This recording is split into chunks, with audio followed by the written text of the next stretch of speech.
No commercial? No. Welcome to Fly Nubian Money, where we help you master your mindset and maximize your money.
Good morning, good morning, good morning. Welcome to Fly Nubian Money, where we help you master your mindset and maximize your money. I'm your host, Dr. Lene Javette, and today we're having a powerful, I see what you did there, conversation about faith, submission, and what some are calling spiritual psychosis.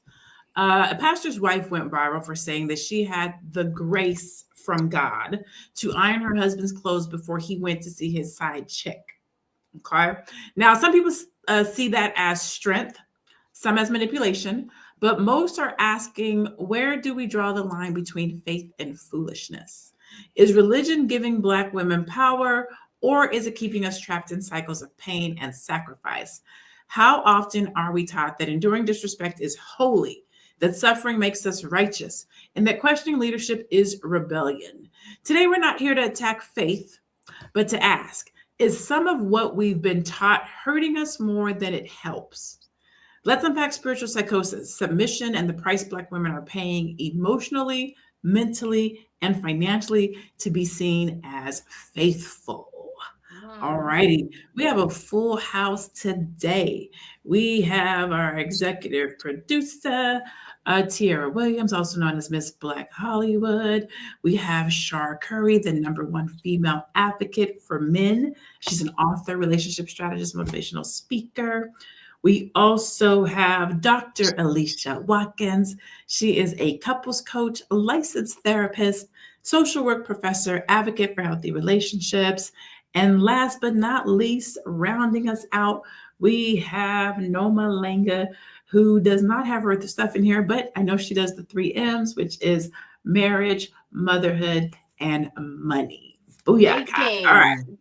Money making. Money and money making. I knew it was 3 Yeah. M's. Money making. Well, technically that's 4 then, right? Money making is actually 4 M's, but that's neither here nor there. So, are we doing the game? Are we starting with the game, or are we going to go to the video first? Yes.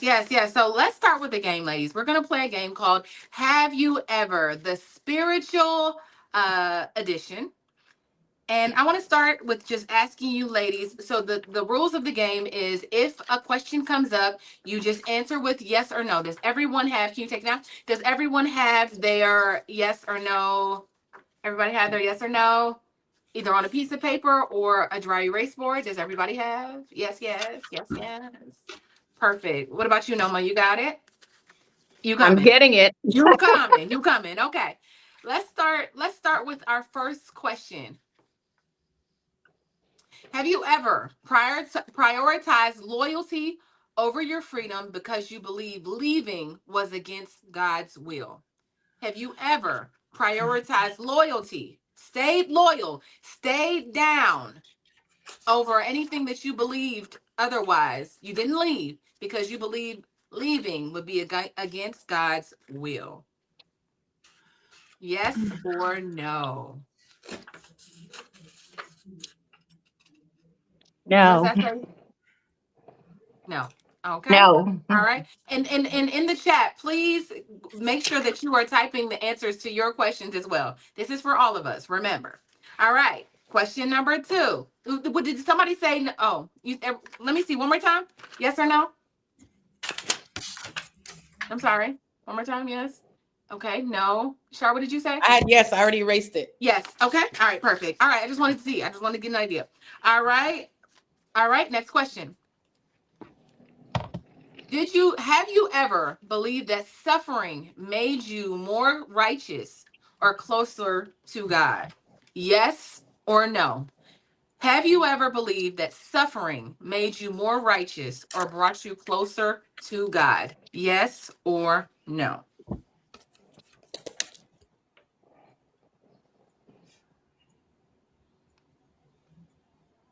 Okay. All right.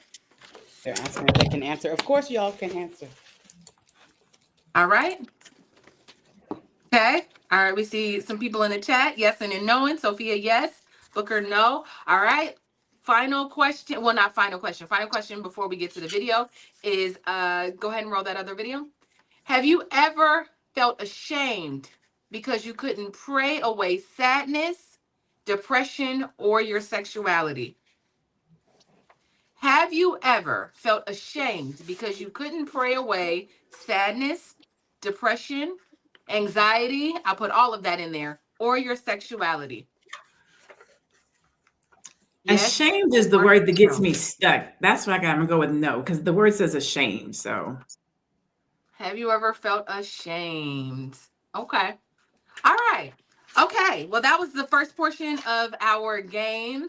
I love some of the answers that I saw. Some, for the most part, I really love what I saw. But Lene, do you want to go ahead and throw it to our video to just yeah, get let's us go ahead and started in watch this our video conversation? because it's gonna all make sense. So let's get It's to the gonna video and all then we're gonna come back and get into it.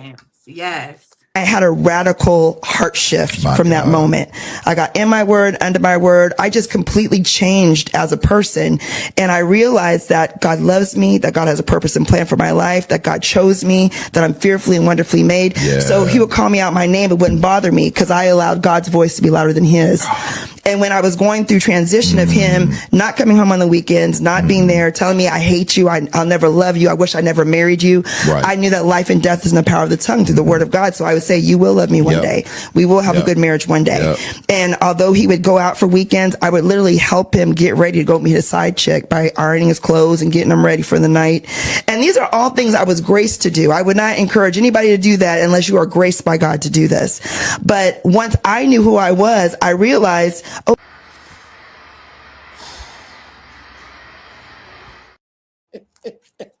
her face. So where do you go from there? Okay. So she says she realized that she was graced to do these things. I wish I had the definition of grace in front of me right now. I do not. I'll grab it. When I first saw it the first time, I turned the video off like right there. And then watching it this second time and I'm listening to her and I'm hearing it differently this time. I'm hearing it, we're watching it, we're seeing it, we're like, it cannot be me. And there's just a lot of like, just angst when we watch it.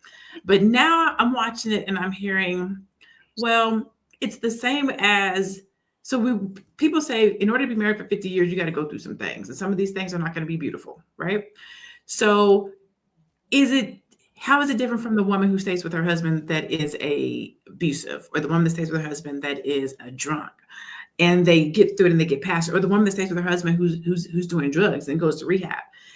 But we're going to get to that. I'm just saying what I heard the second time around. I heard it a little bit differently the second time around. So we'll start with this, Dr. Alicia. Have you ever been told to stay in a situation because God will fix it? Yeah, and can I just hear your initial reactions to the video itself? Like, I will also want to hear that as well, in addition to you answering the question.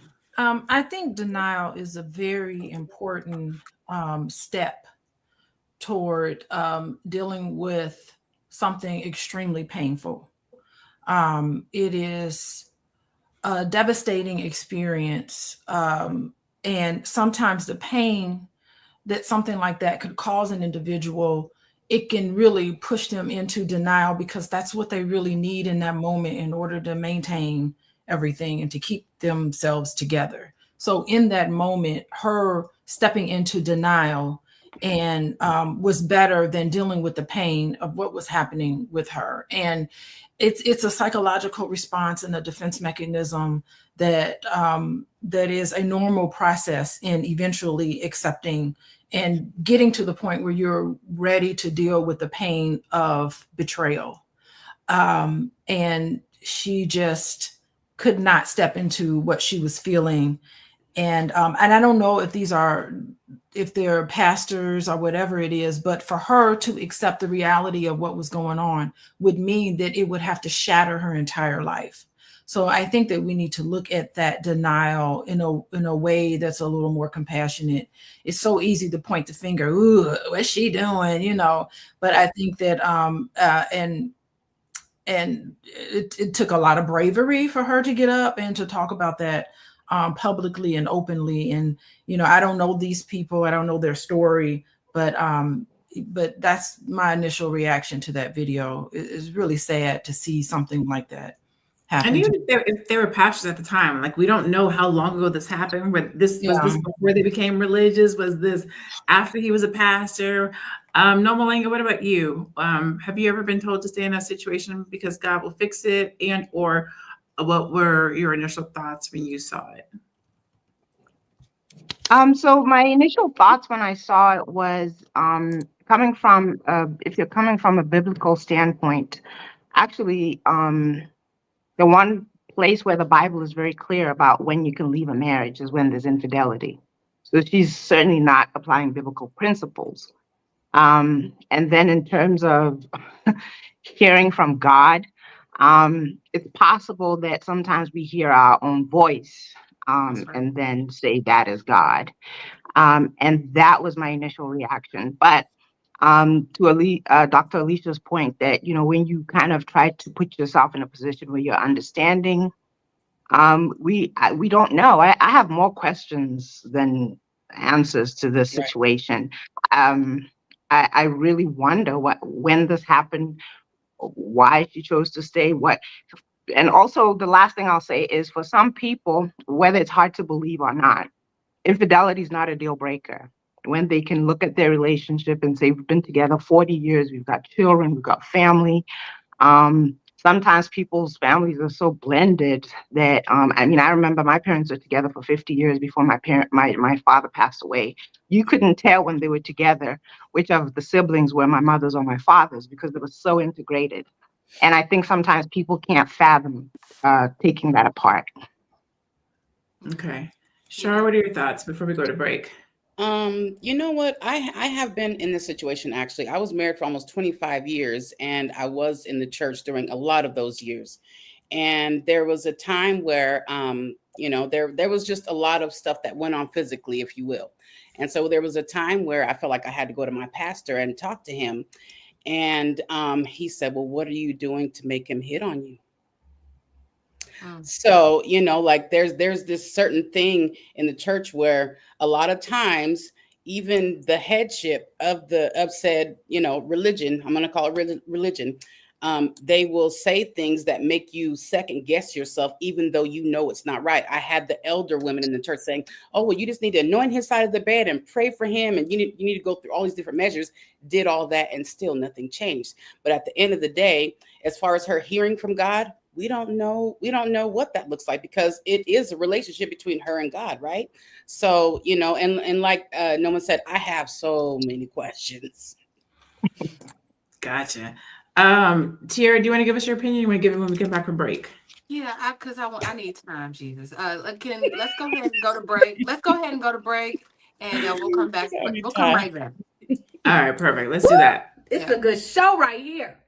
But I'm biased. If you are just tuning in, you are watching Fly Nubian Money, where we help you master your mindset and maximize your money. My name is Tiara Williams. I'm also known as Miss Black Hollywood, and I'm the proud producer of this show because it is lit. If you want to receive notifications for when we go live Monday through Friday, 1 to 2 p.m. Eastern Standard Time. All you have to do is text the word Queens to 87948. That's Queens to 87948. That's QUEENS to 87948. Also, if you want to grow your money and not blow your money, all you have to do is go to flynubianmoney.com. There's all kinds of resources, there's courses, there's free giveaways. There's just no reason to be broke in 2025. All you have to do is go to flynubianmoney.com. Obviously, you don't want to be entertained here. You want to know enough to grow. Wait, I need to put that on a shirt. You got to know to grow. Got to know to grow. So know and grow with flynubianmoney.com. You have to know to grow. Let me tell you, I'm going to go to Tiara so she can give us her opinion, but I got to just report on Armando Wall's comment, who said he clearly forced her to listen to Kevin Samuel's videos and played them to her subconsciously while she slept. Listen and we don't judge. We listen and we don't judge. Okay. Oh, what were your thoughts? She said, no, that's not what we do. Go ahead. Okay. What were your So thoughts? I'm gonna just hold this right here on my forehead while I talk. There were some things that I heard that were, when I'm thinking about God and just the principles of who God is love. Literally, literally to me, it's like love, right? And I hear that, and I hear someone saying, he called me out of my name. He told me that he would never love me. And she said, and I prayed and I said, one day you will love me. That's not God. It just doesn't feel like that's of God. I'm gonna just say that. I told him, yes, he would love me. I feel like sometimes we can put God, it just as a woman that goes to church and that is involved in church. I think sometimes women, it does feel like a spiritual psychosis almost, where you lose like common sense, like you lose logic. Like there's a little bit of like where you can be so spiritual and there's things literally happening to you that you're like, I'm gonna just trust God. I'm gonna trust God because you want that thing. But I think that we should also mention that I don't know if anybody, to me, it just sounds like there was some issues with self-esteem and self-worth. And that's what it sounds like to me. And she wanted this man, because sometimes we get addicted to men. Sometimes we get addicted to things. And it's like, I'm addicted to him. And then that dopamine or whatever that chemical thing is that Dr. Alicia can tell me what that is, that makes you feel like it's almost like spiritual, and it's like that chemical reaction that happens in the body that you like, you almost, it's making you hallucinate like God came to me when it's really you.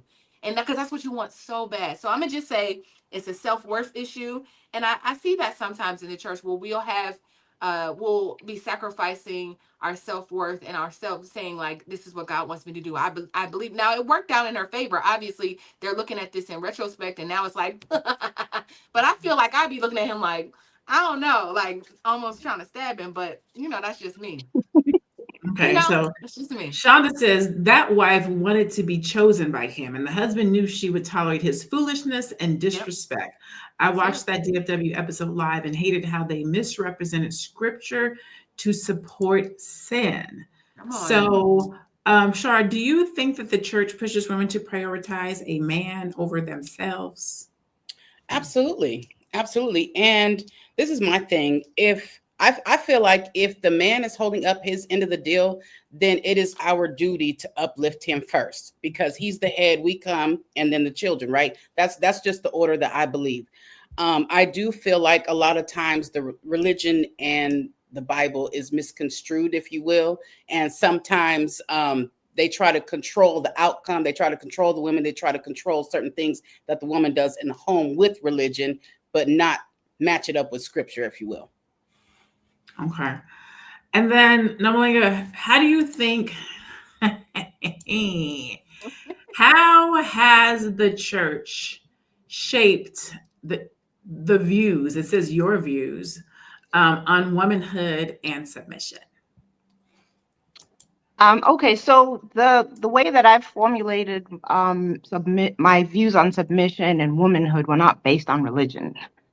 They were based on family, culture, and tradition.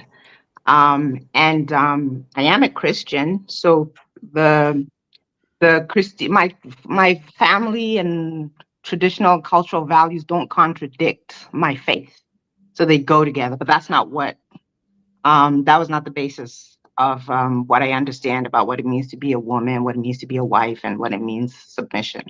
But if you want to take it there, the Bible does clearly say it. So it's not my views. And that's the thing about, if you say that you're a Christian, it really isn't about you and what you think.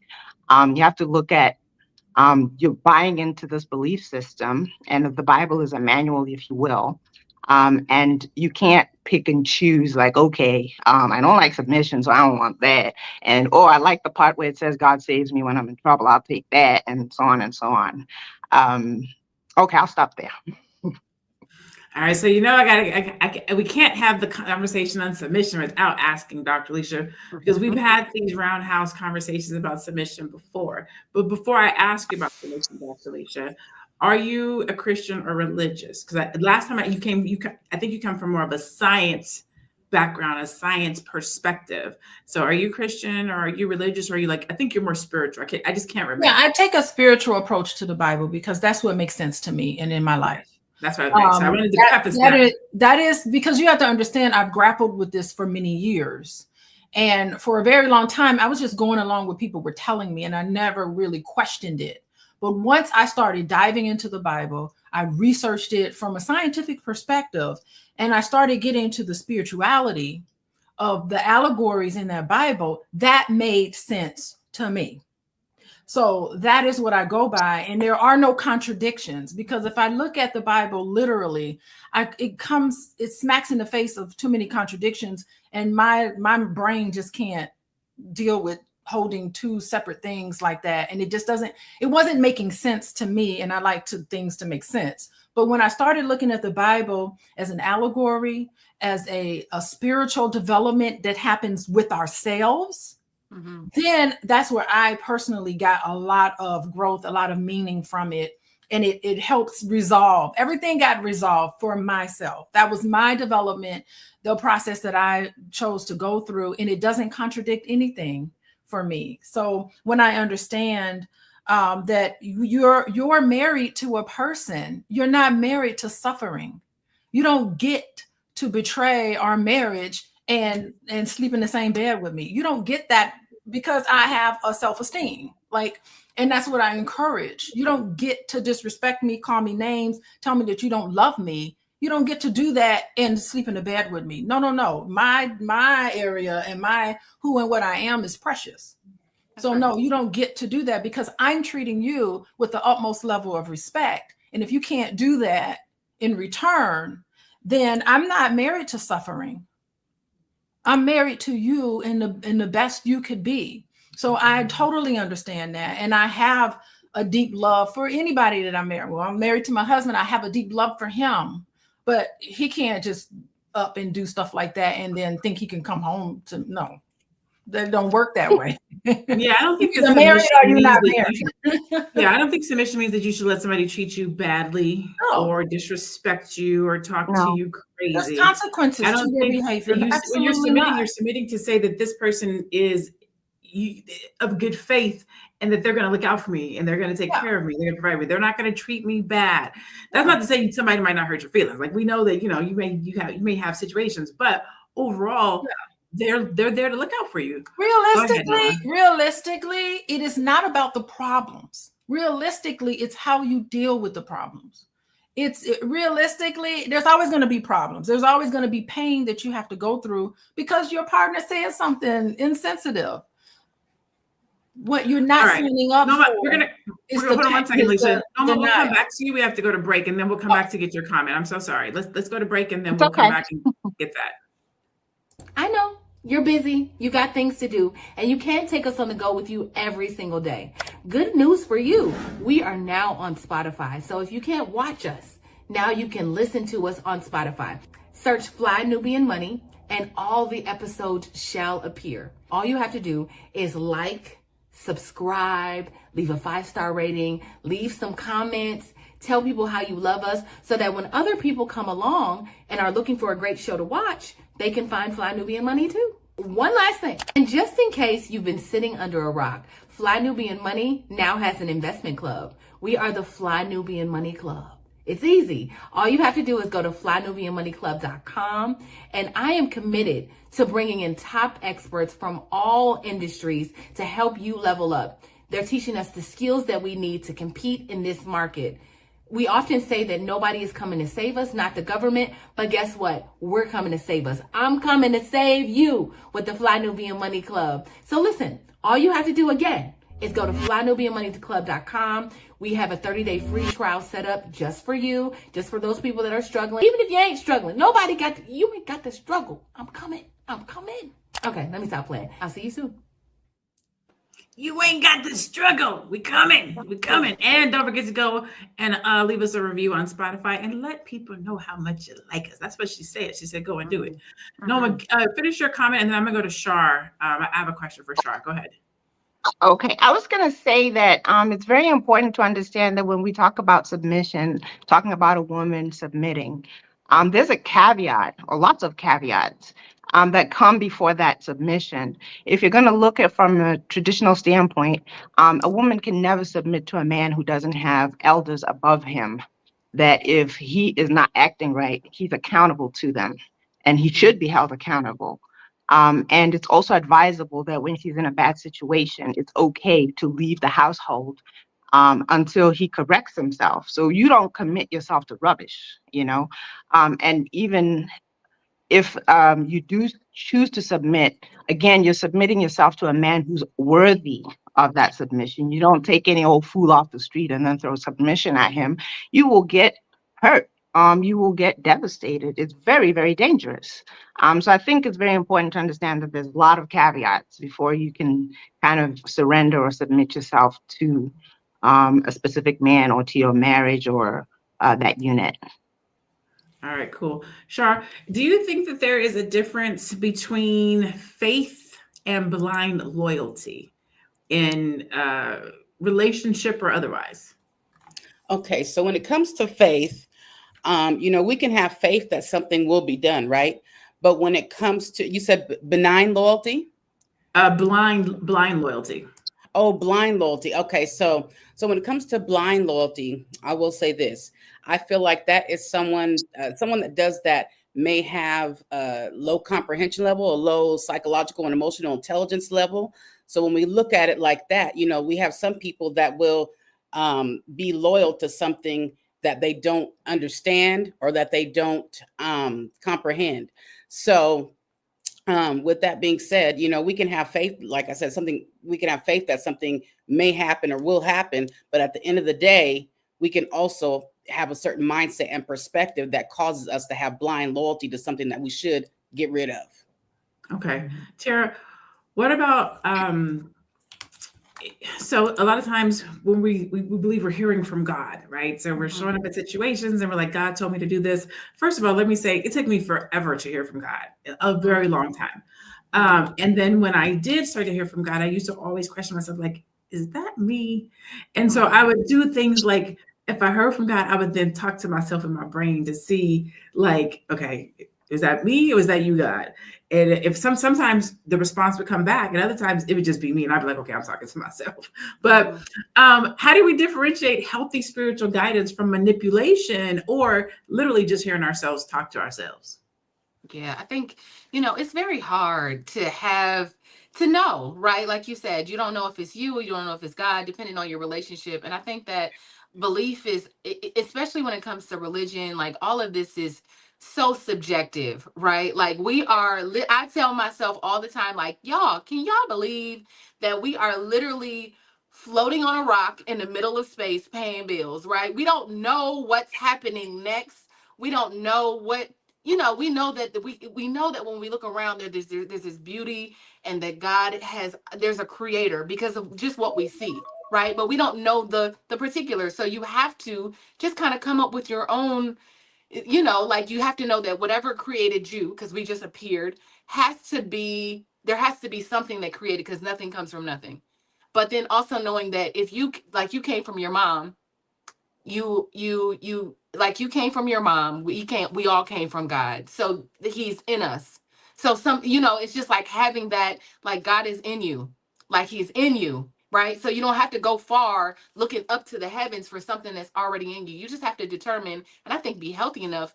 Dr. Alicia can tell us more about that, but being healthy enough spiritually to know, the difference. And so I would just say that, just like knowing yourself, knowing what you believe, and also checking whether that's a mental illness or not, like checking to see like if it's you or if it's just because it's all subjective. I will tell you that I agree with you. I do agree with you, but I also think you have to know your Bible and you have to know where you are in your relationship with God, because there are some pieces in the Bible where everything is not peachy keen. Everything is not beautiful. God puts you in situations that don't look good. They don't feel good. They're uncomfortable. And you will challenge, like, Lord, are you sure? Why am I here? Like, this don't look like what it's supposed to look like. This don't look like an abundant life. This doesn't look like what you promised me. This is what you said. And I'm in this situation, and that's not what it is. And we will challenge, like, well, maybe I didn't hear from God, or maybe this isn't what I was supposed to do. Because everything is not supposed to look good. The only way sometimes that God can get the glory and the testimony is for you to go through that thing. And that thing might look ugly, like ironing your husband's shirt. I'm not saying that that's what it is. And I'm not saying that that's what he said or did not say. But what I am saying is everything is not going to be good. Because if everything is good, then there's no testimony. If everything is good, then how do you know the bad from what's from right?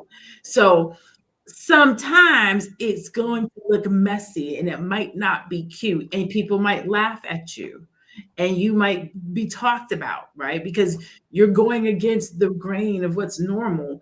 But sometimes you have to go through that because God has to get the glory out of what the thing is. I'm not saying again that that's what I'm here.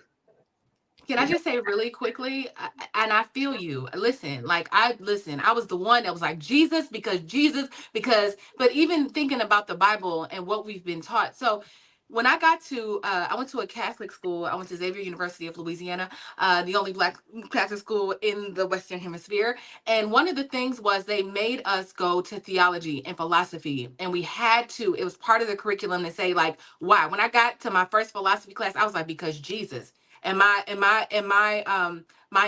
professor was like, but why? But why? How do you know that? He used to always say, but how do you know that? How do you know that? How do you know that? I'd be like, because the word says, where did the word come from? Where did it come from? Who wrote it? Who's the word? Who's Matthew? Matthew who? I was like, and after a while I stopped. And then I took like a sabbatical where I went and studied everything. And there's so many similarities between all of the words and all of the religions that it made me, and I came back to Jesus. I'm not saying whatever, but I'm just saying that we have to just understand that there's a book full of parables, and that we're it literally, like when I think of Noah, I don't think Noah really got on a boat. I'm not gonna front. I don't think he got on a boat and was herding lions. Can you imagine? He'd have got ate, right? You get on a boat, and then, but what the discipline was like, if you are not prepared and you have not, what I think the parable was saying, if you're not prepared for life's storms, you will die in a flood. You will be caught up, right? It wasn't. So anyway, I get the parables and I get the word and I get what you're saying, Lene, but I just think we have to start questioning those things sometimes. I can't hear you. Are you talking? Are you talking? I am talking. I'm sorry. Oh. I was saying that let's get ready to go to the game. I know we have some more questions and we have more videos too, and we have stats. Yes. The thing about, and this might be a conflict, but the thing about the Bible and spirituality and or religion is if you start questioning too much, you'll start questioning a lot more. So there are certain things that I do question, and other things I'm like, I'm not going to go down that rabbit hole because that's going to start unraveling certain things that I do not want to have unravel. What I do is I look at my life and I look at how it is, and I know where I started and I know how I got here. And what I will tell somebody is you just got to me too late. If you try to talk to me about anything that has to do with my faith, you got to me too late because I know where I could have ended up. I should be dead. I'm not. I should not be in my right mind. I am. I should not be sitting here talking to you guys with a PhD in Cornell, getting my business accelerator. I should not. I should be somewhere real crazy, if not dead. And I know that is only because of God, right? And so because of that, there's a lot of things that I do not question. So I guess some of it is blind faith. Like a blind faith. Is that blind faith? Blind faith. Go ahead. Let's go to our questions. What's our next set of questions? All right, let's get into it. Hallelujah. Let's get into it. So can I have that next question? All right, here we go. All right. Have you ever been told to submit to a man without him being held to that same standard? Have you ever been told to submit to a man without him being held to that same standard? In the chat, I give got us the questions.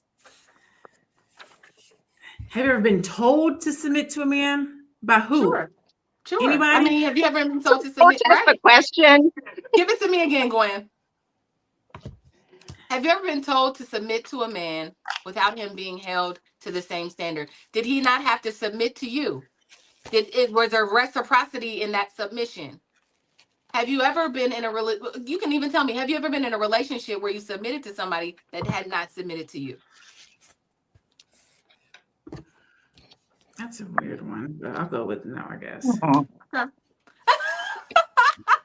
What's the No, Blank, I gotta Just hear the it. question. I got it. Okay. All right. I'll take that protest. All right. I'll take it. Next question. You have to tell me why. Okay. You have to tell me why. Oh, do you want me to tell you why? I'll be moving on to the next Tell question. me real quick. So I'll keep it short. The thing is, the relationship between men and women doesn't require the same things. The same things we require from a man are not required from a woman. We are supposed to submit to our husbands, and they're supposed to submit to God, if you're looking at it from the biblical standpoint. So asking if you are asked to submit to him and he submits to you, it doesn't fit you understand? The narrative. I love that. I love Yeah. what you're saying. I mean, I love what you're saying, but that's interesting. I feel it. Okay. All right. All right, let's go to the next question. Have you ever given money to the church when you didn't really have it, thinking you'd get a blessing back? Again, have you ever given money to the church when you didn't really have it, thinking you would be blessed, you would get a blessing in return?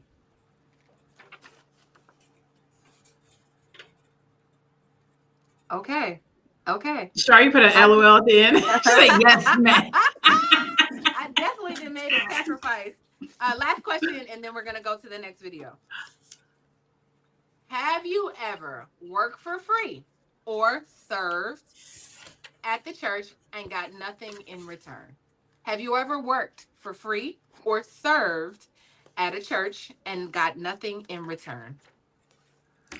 That's a loaded question. Yeah, no. I always It's not give everything service in if you're church of expecting something in God. return. Exactly. That's what I'm saying. Like the service, like there's Really protesting the question. Yeah, it's a spiritual return. I don't know.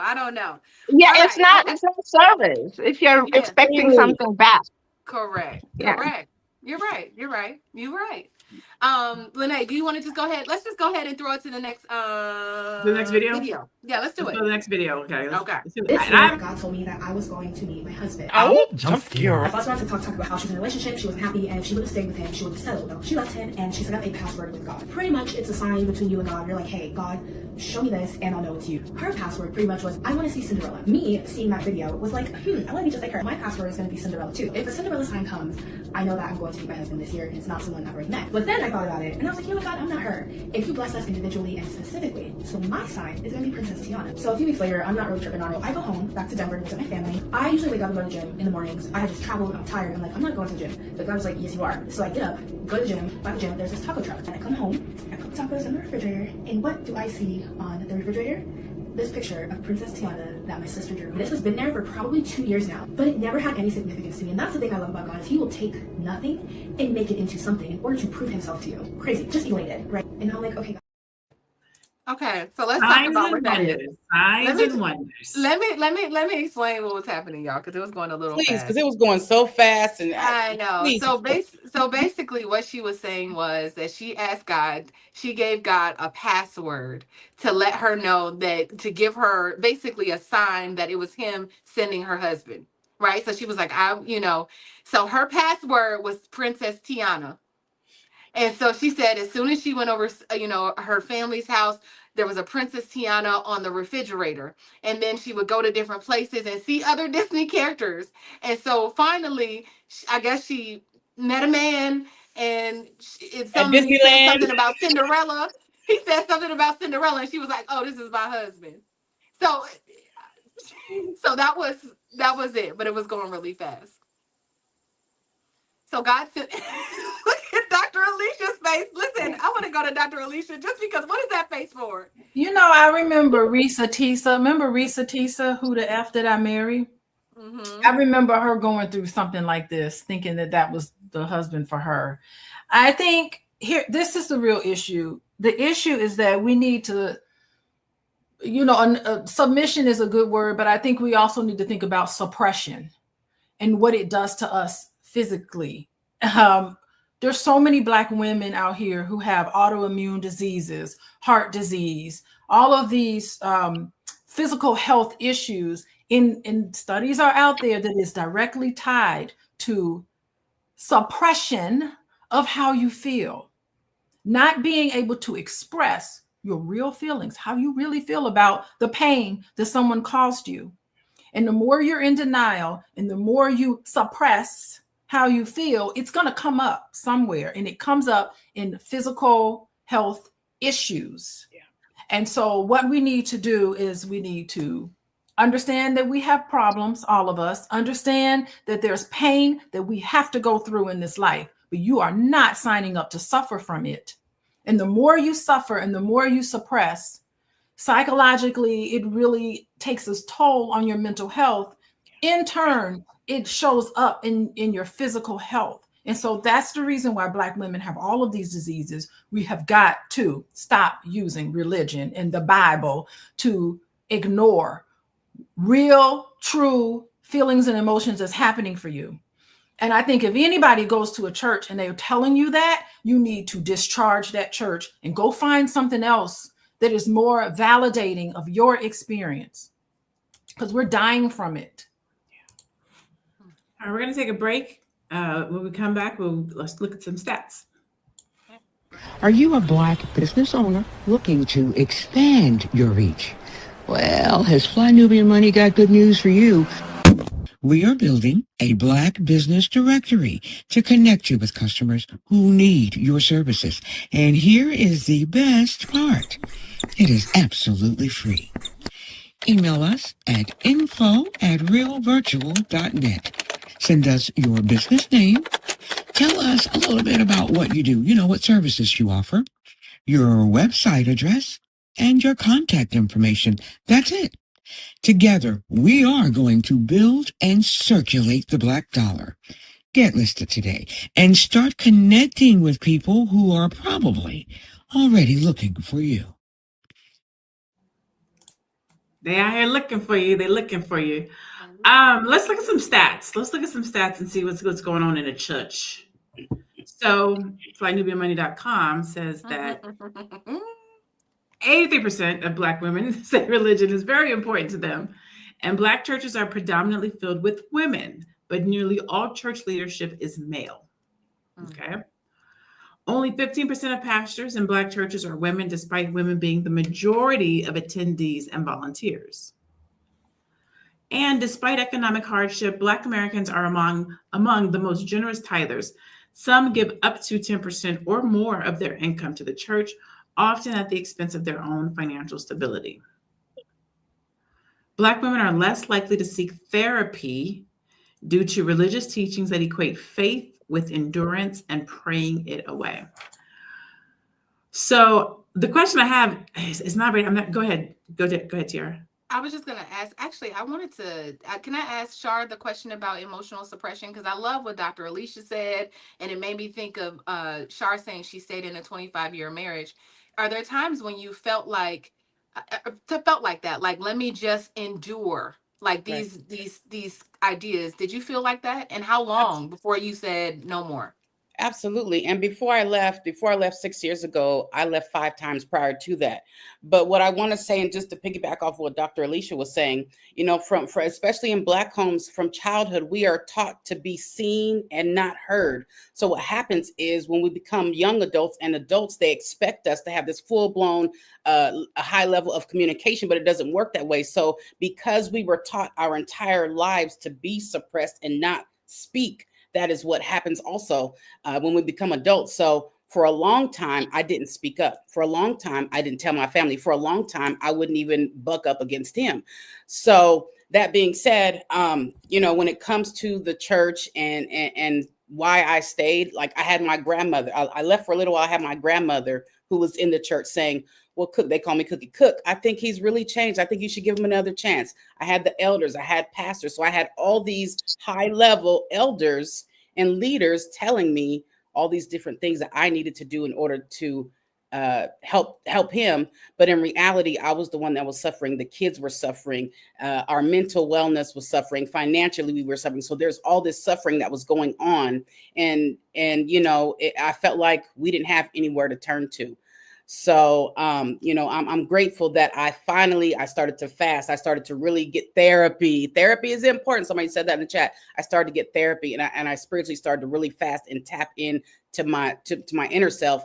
And the more I healed myself internally is the more confidence I got, the more clarity I got, because so many times I was just confused. I was so confused at one point to where I was depressed. I had anxiety. I was going from the bed to the bathroom to the doctor for almost a year. And I would just barricade myself because there was so much suppression going on. So I'm grateful and I'm thankful that, you know, I got clarity now, woke up. Yeah. And we shouldn't scapegoat therapy. I'm sorry. There's a lot of people I'm going to ask you this question, which ties to that, which is, what's the emotional toll of being told to pray it away instead of seeking therapy? Are you asking me or Dr.? No, that's for Dr. Alicia. Like, what happens when we're told just to pray it away instead of seeking therapy? Wait, I'm sorry. Can you hear me? Yes. Oh, okay. All right. Yeah, I wanted to say, let's not scapegoat therapy is the reason why this family broke apart. You know, and I know that there's some people who've been scapegoat. Oh, therapy is the reason why. It's not. You know, it is connecting to her feelings, and he makes a choice. Your husband at that time could have said, "I am so sorry. I want to fix this. I want to become a better person. I want to make amends for all of the things that I've done to you and this entire family." And perhaps it could have been a thriving moment for all of you. But he was the one that wasn't committed. You know, he was the one. He is, and it's a dynamic there. But to scapegoat therapy is one thing that I'm starting to see a lot pop up online, and I'm just wondering, like, whoa, what is this with therapy? It's the two people in the relationship that makes it work. Because there has to be accountability. Thank you. Yeah. Did you answer the question? What? Praying it away. Wait, what was the question? I thought I did. Okay, so it says, what happens, not necessarily in her situation, but in general, when people who in church are told to just pray it away instead of seeking therapy? Is there an emotional thing that happens, or should you do both? I think that, you know, as a therapist, I think spirituality and prayer is beautiful. I think it's a wonderful thing. And I definitely encourage people who are religious and are spiritual and whatever their religious orientation. I think it's just a strength. It's a strength for a lot of people going through something very painful. But you can't ignore real experiences that are happening to you. I know there was this idea of psychosis that can happen when it's just too overwhelming psychologically to deal with the reality of your life. And maybe you're not at the point where you can confront some of the truth that's happening in your own life. But when you're ready to confront it, it will come up for you. And so not everybody's ready to confront everything that's happening in their personal life. Yeah. But you will get signs when your psyche is ready to deal with some of the things that you've been putting off. And so therapy is a great way to make amends and make and to process all of these things. And it, to me, it shouldn't go against religion. And so religion can be something that can be used as a tool to suppress. And that's something that I don't think that that's the flavor of religion. It's supposed to be freedom. It's supposed to be you connecting with a higher power so that you can grow and learn and love. And whenever you're in a situation that crushes some of that, that is not God's intention for anybody. So, Dr. Alicia, can I ask something really quick? Can you talk to us about how the confusion that's brought in can cause mental illness? Can you taltalk about that? Yeah, because mental illness happens when you are so disconnected from how you feel, because it creates so much anxiety. I mean, you'd be so surprised how many people have panic attacks Like they could be driving in their car somewhere, and then all of a sudden, all of this stuff is coming up. That's when you know you're suppressing something so deeply that you just cut yourself off from yourself, because it's really too painful for you to deal with. There's some things that happen and you just get amnesia about it. Like, what just happened? I can't believe it. Just like this example of this lady. And so you're not able to deal with it, and it causes psychosis and panic attacks, and you can't leave your house, and you're not connecting.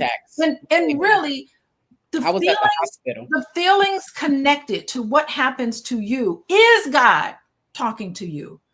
You know, it is a therapist coming in your life at a time when you're ready for it, to just ask this question: what is it that you want for yourself?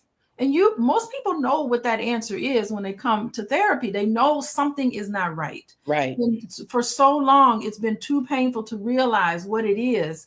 And you wonder, no wonder relationships are falling apart, because you're denying yourself. You're not being intimate with yourself. You can't be intimate with anyone else if you're not intimate with what's going on inside of you. The thing about therapy and religion that I don't think people think about, not even therapy and religion, just therapy in general.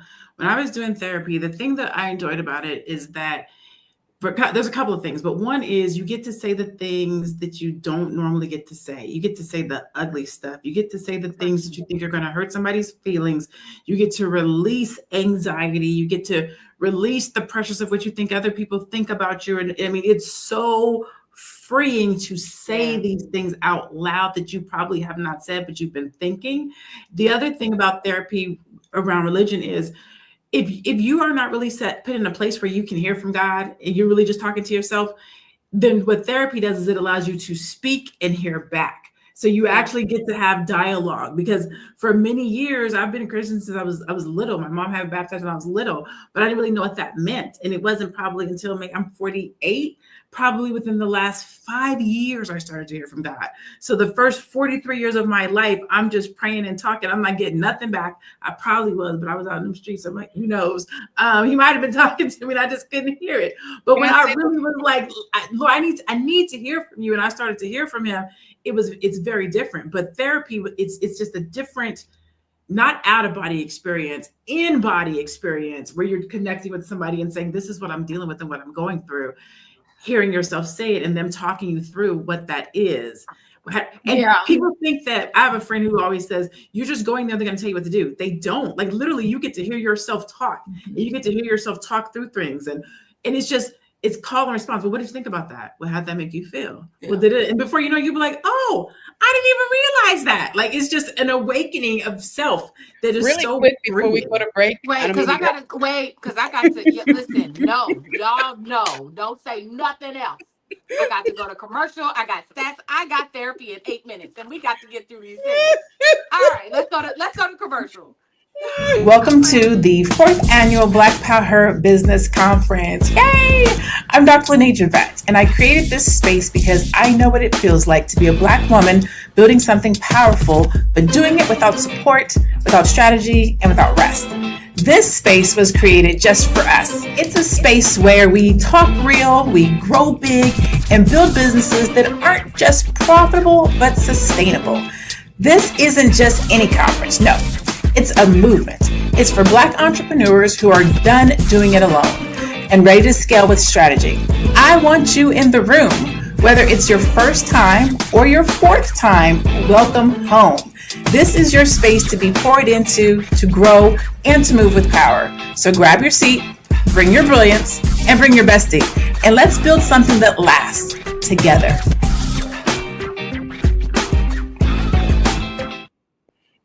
And that chick is cute. Who's that chick with the short out? She's so cute. Really, can I say something really quick? When it comes to therapy, just because you start off with someone doesn't mean you have to stay with them. Find somebody that works for you, or else therapy won't. That's right. Yes. Listen, I want to play this last video, and then we already hit stats, and then we'll come back and have final thoughts. But I do want to play it and just have your react. Since we didn't get to see the last one, I want to watch this one. Let's do it. So God will confirm to you through various ways. He can use scripture. He can use people, dreams, movies, TV shows, music. God will confirm to you and send you signs to let you know that this is sent by him and this is ordained. God spoke to me through various stories in the Bible, and God confirmed my husband was the one through a Disney movie. And I know a lot of you guys are going to say Disney's demonic, but look, God can use anything to reveal something to you.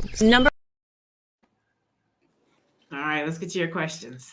Oh yeah, let's get to these questions. That's right. I forgot I had them messing with y'all. All right, give it to me. All right. Have you ever waited for your Boaz, which means the one, because you were told he would come if you just stayed patient? Have you ever waited for your Boaz because you were told he would come if you just stayed patient?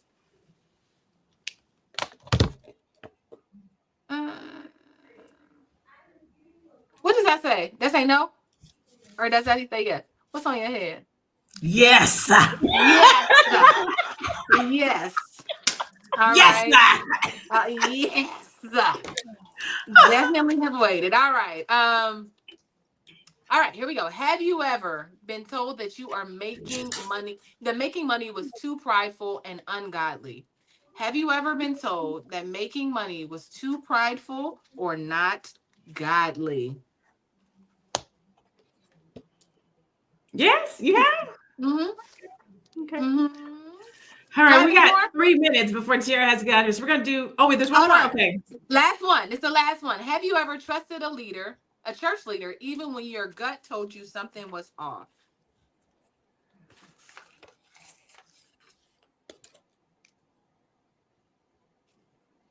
Okay. All right. So that concludes our game. Have you ever? Thank you guys for playing. You have won a consolation prize of just being. Good job. Good job is a consolation prize. You did a good job. Good job. All right, so we're going to do a very quick round robin with our final thoughts. If we can keep them under 30 seconds, that would be great so we can close on time today. I will start with you, Noma Lenga, if you would like to give us your final thought and tell people where they can find you. You're on mute before you start speaking. Yep. You're still on mute if you are speaking. No, you're still on mute. There you go. I'm going to say that the overwhelming thought that I've had through this whole segment has that I wish we had a pastor on this panel to kind of break down some of these things and help us understand better from a person who's really studied and is deep in the word. But I will say this, that my observation has been that a lot of times we're getting advice or getting information from human beings who have their own biases, even though they're church leaders or whatever they are. And that can lead us astray, that can cause us to have God misrepresented and really lead us into some dangerous situations. I believe that woman we were listening to, the original one, was talking about ironing shirts. I think she was just in danger. I will say this, though. I think that a lot of us as Christians tend to be lukewarm Christians, but the most important thing about your faith is having a direct relationship with God. And if you don't have it, you need to cultivate it if that's what you've committed to. Where you can find me, my name is here as Nomalangam Sally Moses. That's my name on Facebook. I can also be found on Instagram as Noma Moses, and I have my own YouTube channel also under Nomalangam Sally Moses. Awesome. Thank you so much. Dr. Alicia, your final thoughts on where people can find you? Okay, final thoughts. I really like the conversation we had today. That's my final thought. I like the fact that therapy allows you to connect with who and what you really are. The God power is in you, and you need to connect with that. I think sometimes with these high control religions, some people can come out of those situations and really feel spiritual abuse. Starting to see that. There are a lot of my students who are researching that. And so it is a very real thing. So when you start looking for something outside of yourself to save you, it's not going to happen. And hopefully therapy will strengthen that healthy part of you that is the God power in you, so that you know you can go forward in life very confident in who and what you are. You can reach me, Coaching with Dr. Alicia. Follow me on Instagram at Coaching with Dr. Alicia. I love it. Miss Williams, Miss Black Hollywood, Tiara, final thoughts and where people can find you. Yeah, right quick, as I head to therapy myself. In terms of religion, I agree with what Nomalinga said about having a pastor on, and our pastor was not available today. But I will say this, from the beginning of our time in America as people, we have been taught a religion that really was not it was created in a way, or curated to us in a way, to control us. Black people, right? So we've never heard a real, genuine version of the gospel without it being manipulated to use as a control mechanism, right? And so when I think of that, it just has to be, when I know that there's skewed in there and there's all of these things, I'm not scared to ask questions. Although I know the day I'd be like, oh, thank you, Lord. Oh, God, I bless you. God, I thank you. I praise you all day long. But it's like, it's direct from me to the spirit or the presence that created me. So I do have that connection. It gets a little weird when we're on earth trying to figure out who said what and where it came from. And so I'm not scared to just ask the questions. And I think that as a people, we should ask questions. I just don't think we should just be out here doing it just to do it, just because what we heard from our grandmas. So that's my thought. If you are interested in following me, I am everywhere at Miss Black Hollywood across all platforms. I love you guys so much. I am going to therapy. Bye, Tara. Bye. All right, so thank you so much. This has been a great conversation, like all conversations that we have here around spirituality, around relationship, around what you will and won't do, around, if God talks to you, doesn't talk to you. I want to be careful how I make this pivot, because I don't want to say that God is telling you to come to my event this weekend, because that would be rude. What I will say is that God uses me as a vessel to help encourage, empower, and support and teach my community. That I can say, okay? I know in my heart of hearts that what I do is ordained and that it's what I'm supposed to do. And so if you are an entrepreneur, if you want to become an entrepreneur, if you've been an entrepreneur, if you're struggling in your business and you want to be in a room full of Black people, of Black women who are doing good business, networking, talking the talk, walking the walk, but also prayed up, right? Who show up prayed up, ready to give you what you need. Come check us out this weekend. You can go to blackpowher.com. We have 15 powerful Black women that are going to come and get you together. Our theme is Boss Up, Bank Up. And we don't know what's going on in the world. We don't know what's going on with Trump. We don't know what's going on with tariffs. We don't know nothing about that. But what we do know is that we need to make sure that our businesses stay strong, that they are sustained, and that we keep our freedom by way of being able to have our own businesses and be in control of our money. And so if that's what you're looking for, I hope to see you this weekend at blackpowher.com. If you use the code Dr. Boyce. You can save $50. So if you use the code Dr. Boyce, one word, Dr. Boyce, it will knock $50 off of your registration. So your general admission would be $49, okay? And your VIP would be only $99. So blackpowher.com, code is Dr. Boyce. Faith should set you free, not silence you. If your relationship with God is built on guilt, fear, and self-sacrifice, then it might be time to examine who really benefits from your loyalty. Black women have carried the church for generations, but it's time we stop carrying burdens that don't belong to us. Your voice, your peace, and your financial future matter. Don't just submit, discern. Until next time, thank you for tuning in to Fly Nubian Money. As always, first of all, thank you to the queens that were here today. Some of them have already dropped off, but thank you. It's always a blessing and just an honor to serve with you guys on this platform. Thank you to those of you guys that showed up in the chat. Thank you to our executive producers in the background. Go out and have a blessed day. Stay Black, be beautiful, and be one. We'll see you tomorrow, same time, same place. Bye, everybody.